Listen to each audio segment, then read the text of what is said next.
It was by pure chance that Stuart Mackenzie became involved in the case. He was a bobby on the beat at the time.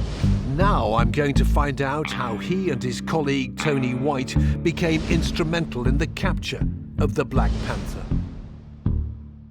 We were sat down a side road, catching up on the previous night's paperwork. And whilst we were sat there, Tony looked up through the front windscreen of the car and said, "See that chap there? I don't like the way he's walking. Something wrong with him." So he says, "Come on, let's go and check him out." So I drove the car and we pulled up at the side of him. Tony then wound the window down of the car and said, "Good evening, sir. Would you mind telling us your details?" And the next thing I hear is, "Don't move. Any tricks and you're dead." To which I sort of looked to me left and saw that I was looking down the business end of a sawn-off shotgun. To which my words were, "Fucking hell." Donald Neilson forced Tony White into the back and climbed into the passenger seat. And then he put the gun in my armpit and he said, "Drive, any tricks and you're dead." Of course I said, "Well, where to?" He says, "Just drive, any tricks and you're dead." The Black Panther demanded they drive him to Blidworth, a town 6 miles away. At no point were they to look at him or each other.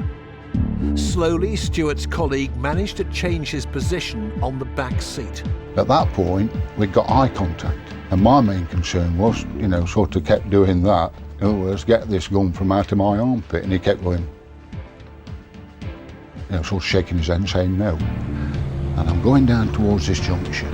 And I said, "That's it, I'm lost." I said, "I don't know whether we go right here," and I physically swung the car over to the wrong side of the road, or whether we go left, and I swung it back again.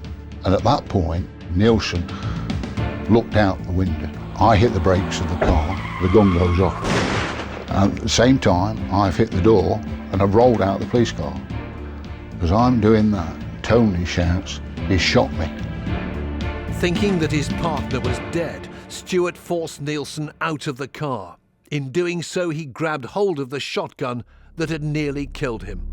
I put my knee across Neilson's chest and throat, put the gun to his head and said, "I'll kill you, you bastard." And I'm not ashamed to say that, because it was our lives that were at risk.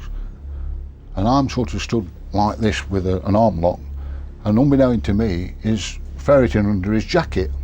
And as we found out later, he'd got knives under his coat. That's what he was going for. Miraculously, Tony White wasn't dead and came to Stuart's aid. Their car had come to a standstill outside a fish and chip shop. The customers came out to help subdue the man who'd attacked the police. In the end, Stuart and Tony had to prevent members of the public killing the man they'd captured. It had taken 10 years, but through a stroke of pure luck, the Black Panther's reign of terror was finally at an end. Next morning, I was on duty at Casebook when an assistant chief constable from Nottingham phoned up and spoke to me. He said, "I think we've got your man," simple as that.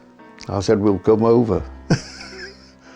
So we brought him back and we got to Casebook about 1:30 in the morning. But we didn't go to bed. We had a couple of hours talk with Neilson. What did he say to you? Well, not admitting anything, but at least he gave us a name and address. The police searched Neilson's house and quickly discovered the attic. There they found his cache of weapons. We recovered so many exhibits at the house, we didn't need him to confess to the crime. You'd got him bang to We rights. got enough evidence to put him before the court and say to the jury, "Well, you decide." On June the 14th, 1976, Donald Neilson pleaded not guilty to the 9 charges against him, including the murder of 4 people. The trial at Oxford Crown Court meant the public were finally going to hear from the man who'd evaded capture for 10 years. It's very, very unusual in my experience, and I've been to many court cases about serial offenders. They rarely take the stand. Neilson wanted to go and put his side of the story because he believed he had a side to describe. It's an incredibly arrogant attitude.